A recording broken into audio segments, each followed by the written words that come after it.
जय हिंद। कोझिकोड जो विमान दुर्घटना हुआ था उसमें जो वीडियो बनाए थे उसमें हम आपको बताए थे कि दिन के समय लैंडिंग करने के लिए कौन कौन सी मार्किंग्स का प्रयोग किया जाता है और रात के समय तो लाइट्स का प्रयोग किया जाता है। लेकिन जो एक्चुअली घटना हुई थी कोझिकोड में वो खराब मौसम था और ठंड का दिन अब आने वाला है। वहाँ पर जो सबसे बड़ी भीषण समस्या होती है कोहरा का। आप इस देखेगा कोहरे में इसको जहाज को उतारना बड़ा मुश्किल हो जाता है, कुछ दिखता ही नहीं है, ना लाइट दिखेगा ना मार्किंग्स दिखेंगी। उस समय क्या किया जाएगा आप इस इमेज में देखेंगे। यहाँ एक जहाज जो है वो रनवे पर लैंड किया हुआ है। शायद आपको यहाँ पे जहाज दिखाई दे रहा हो कि लैंड किया है। सोचिए आपको जहाज नहीं दिख रहा है तो फिर पायलट को किस तरह से रनवे दिखता होगा। इस स्थिति में उतारने के लिए भी बड़ा सिंपल डिवाइस का प्रयोग किया जाता है जिसे हम कहते हैं इंस्ट्रूमेंट लैंडिंग सिस्टम ILS। यहाँ ये ILS सिस्टम लगे हुए हैं, इसी के द्वारा उतारा जा सकता है। ये ग्लाइड को आराम से कंट्रोल कर सकता था, लेकिन इस बार जो कोझिकोड की दुर्घटना हुई है उसमें ILS होने के बावजूद भी पता नहीं कैसे फ्लाइट की हाइट इतनी ज़्यादा थी कि दो बार गो अराउंड करना पड़ा, यानी वापस ले जाना पड़ा जहाज को। इस घटना की 100% सत्यता तो तभी पता चलेगी जब ब्लैक बॉक्स उसका आ जाएगा। तब ब्लैक बॉक्स क्या चीज़ होता है, जो ऑरेंज कलर का होता है, उसका हम एक बार वीडियो बना चुके हैं। आप उसको डिस्क्रिप्शन में लिंक दे देंगे, आप उसे जाके देख लीजिएगा। आप समझते हैं ये ILS काम कैसे करता है। देखिए जब भी कोई घना कोहरा होता है तो सबसे बड़ा समस्या क्या होता है कि जो रनवे है उसके सीध में जहाज है या नहीं है। मान लीजिए रनवे इधर है, जहाज यहाँ उतर जाएगा तो दिक्कत हो जाएगा। तो पहला क्या चीज़ होता है, आपको रनवे के सेंटर लाइन में मैच करना है। दूसरी समस्या क्या आती है कि भाई हाइट ज़्यादा रहना चाहिए या कम रहना चाहिए, मतलब मीडियम हाइट रहना चाहिए। हाइट जो होता है वो एंगल के हिसाब से देख सकते हैं। तो इसी को मेजर करने के लिए प्रयोग किया जाता है हम लोग को LAS इंस्ट्रूमेंट लैंडिंग सिस्टम। जैसे ये जहाज है तो एक ये एंगल बनाएगा, तो अगर ये एंगल ज़्यादा है तो फिर ये उतरेगा, यहाँ तो उतर नहीं पाएगा, ज़्यादा एंगल है तो आगे जाके उतरेगा, जाके उधर गिर जाएगा।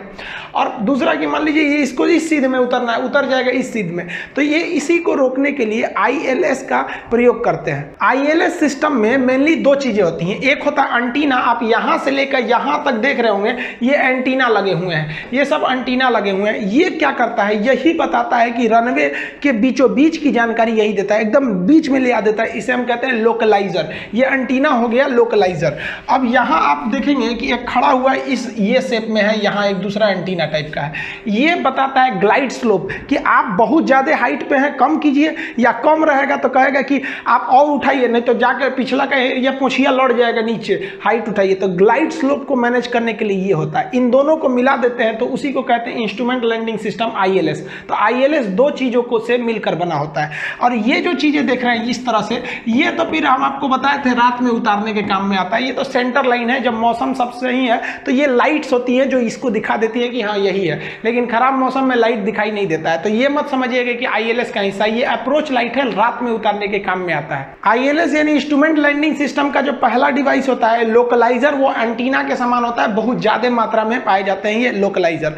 और ये जो ऐसे लंबा सा खड़ा हुआ है ये होता है आपका ग्लाइड स्लोप। ये दोनों जो है ना फ्रीक्वेंसी छोड़ते हैं, जो 90 से 50 हर्ट्ज की फ्रीक्वेंसी पर छोड़ते हैं, इनकी जो फ्रीक्वेंसी होती है। और ये आगे 5 से 6 किलोमीटर दूर तक ये अपनी फ्रीक्वेंसी को छोड़ते रहते हैं। इसको मौसम से कोई दिक्कत नहीं आने वाला है। तो पायलट 5 से 6 किलोमीटर पहले ही अपने हिसाब से लाइन अप कर लेता है लोकलाइजर से और अपने ग्लाइड को मेंटेन कर लेता है। तो ये हो गया आपका लोकलाइजर और ये हो गया आपका ग्लाइड स्लोप। दोनों 90 से 50 डिग्री के 50 हर्ट्ज की फ्रीक्वेंसी पर काम करते हैं। ILS का लोकलाइजर और ग्लाइड स्लोप तो बता देगा कि पायलट को कि भाई आपका हिसाब गड़बड़ है, लेकिन इस जहाज में बैठा पायलट को कैसे पता चलेगा कि हम गड़बड़ है, और अगर पता भी चल गया गड़बड़ है तो कैसे ये करेगा ऊपर नीचे, इसको कैसे कंट्रोल करेगा पायलट। पायलट जिस केबिन में बैठता है उसे हम लोग कहते हैं कॉकपिट। कॉकपिट में ILS द्वारा आ रहे सारे सिग्नल को मॉनिटर किया जाता है और उस हिसाब से कंट्रोल किया जाता है। कॉकपिट में ये वाला हिस्सा देख रहे हैं, इसे कहते हैं प्राइमरी फ्लाइट डिस्प्ले। ये जो होता है PFD, प्राइमरी फ्लाइट डिस्प्ले, इसी से पता चलता है। अभी यहाँ एक चीज देखेंगे तो ये रडार है, यहाँ आप देख रहे होंगे लाइनिंग है, तो इसको पता है कि भाई हमको इस डायरेक्शन में जाना है। तो डायरेक्शन तो फिक्स है, लेकिन केवल डायरेक्शन ही नहीं होता। हम आपसे कहते हैं कि इधर ही है एयरपोर्ट, तो क्या चल उतर जाइएगा, मौसम खराब है, तो वो भी तो पता चलना चाहिए एयरपोर्ट से सीध में है कि नहीं, अब हमारी हाइट एयरपोर्ट पे उतरने लायक है कि नहीं है। तो ये तो सीध बता दिया कि आप इस डायरेक्शन में जा सकते हैं, लेकिन लेकिन केवल डायरेक्शन दे देने से आप लैंड नहीं कर पाएंगे। अब यहाँ आप देख रहे हैं ये मौसम रडार है, ग्रीन वाला जिधर हमको जाना है वहाँ पे कोई दिक्कत नहीं, कोई बादल वगैरह उतना नहीं है, सब मौसम सही है। और ये जो ग्रीन वाला एरिया देख रहे हैं, इसे छिड़क दिया है कलर टाइप का, वो ग्रीन वाला एरिया बता रहा है कि यहाँ जा सकते हैं, कोई दिक्कत नहीं है। येलो वाला बता रहा है कि भाई यहाँ पर थोड़े आंधी तूफान मिल सकते हैं। रेड वाला एरिया तो एकदम हाईली स्टॉर्म है, इसमें जाएंगे तो जहाज फंस जाएगा आपका। तो अभी हम मेनली पीएफडी को देखते हैं। ये प्राइमरी फ्लाइट डिस्प्ले है, इसी के हिसाब से पता चलता है। इसमें 4 चीजें बताई गई रहती है। इधर ये जो देख रहे हैं ये नंबरिंग, ये स्पीड को बताता है कि जहाज की स्पीड कितनी है, क्योंकि लैंडिंग के समय स्पीड भी बहुत मायने रखता है। और ये वाले जो डाटा देख रहे हैं यहाँ डाटा, ये आपको एल्टीट्यूड को बता रहा है और ये स्पीड को बता रहा है कि कितनी स्पीड है। अब बात ये तो डाटा की नहीं है, यहाँ तो मेन समस्या ये है कि आप रनवे के सेंटर लाइन में है या नहीं है। स्पीड अलग बात है, हाइट अलग बात है। यहाँ आपका मेन समस्या है कि सेंटर लाइन और एंगल कितना है, ज्यादा एंगल तो नहीं है। तो इसके लिए बीच का ये जो लाइनिंग होता है ये बताता है कि आप रनवे के सेंटर लाइन में है कि नहीं। यहाँ आप देखेंगे एक आपको चौकोर टाइप का आपको मिलेगा, ये वाला बॉक्स यहाँ आपको इस शेप में एक आकृति मिलेगी। आप हम यहाँ बड़ा कर देते हैं, आप वो शेप देख लीजिएगा। इस शेप में यहाँ आपको एक आकृति मिल रही होगी। यहाँ पर आपका ये सेंटर लाइन अगर आके मैच कर गया तो समझ जाइए कि आप रनवे के एकदम सीध में है। ये जरूरी होता है, पायलट सबसे पहले रनवे के सीध में लाता है, उसके बाद हाइट को एडजस्ट करता है कि भाई पहले सीध में तो आ जाए तब हाइट एडजस्ट करना है। तो अगर मान लीजिए ये लाइनिंग आपको ऐसी तिरछी दिख रही तो आप तो सीध में नहीं है। यहाँ पर ये जो इस शेप में दिख रहा है इसके पे ये लाइन आपका कट करना चाहिए। तो इससे क्या हो जाएगा कि आप रनवे के एकदम सीध में आ गए। अब आप एंगल देख लीजिए कि ग्लाइड स्लोप ढलान कितना है। तो ढलान चेक करने के लिए भी आपको ऐसी ही आकृति यहाँ दिखेगी, इसे डायमंड शेप हम टेक्निकल भाषा में कहते हैं। ये नीचे में अगर लाइन के बराबर आ गया तो लाइन अप है, सीध में है, और इस साइड में आ गया तो आपका एंगल ठीक है। यहाँ मिटा देते हैं। यहाँ आप देखेंगे ये वाली आकृति यहाँ बनी हुई है और यहाँ से एक लाइनिंग जो आ रही है वो इसको कट कर रही है। तो अगर ये इसको कट कर दी तो ये एल्टीट्यूड सही है, आपकी ऊंचाई ठीक है, और ये जो लाइनिंग आ रही है ये नीचे वाले डायमंड को कट कर दी तो मतलब आप सीध में है। ये बताता है कि सीध में है और ये लाइनिंग बताती है कि हाइट पर है। अगर ये दोनों मैच है, यहाँ एकदम बीच में क्रॉस कर दिया तब आपका मौसम कैसे हो रहा है, आराम से ले जाइए। अब बस ये मैच हो गया ना, अब धीरे धीरे हाइट को कम करिए और धीरे धीरे स्पीड को कम करिए। आंख बंदो करते रहेंगे, मतलब आंख तो खोल के रहना है, मतलब आगे कुछ भी नहीं दिखेगा तो कंफर्म जाके आप लैंडिंग करेंगे। ये तो रडार वाला हिस्सा हो गया, ये अलग चीज है।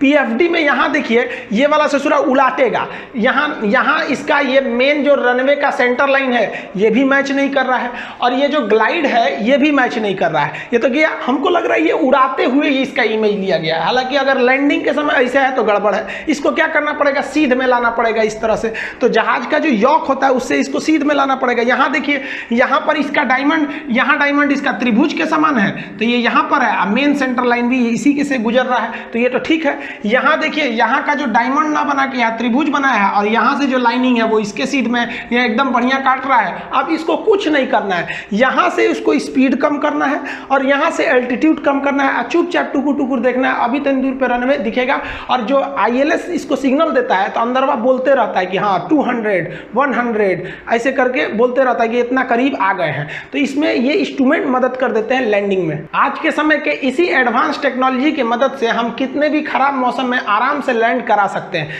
लेकिन इस बार क्या हुआ था, अभी ब्लैक बॉक्स के आने के बाद ही इसका पता चलेगा। मिलेंगे नेक्स्ट वीडियो में, तब तक के लिए जय हिंद।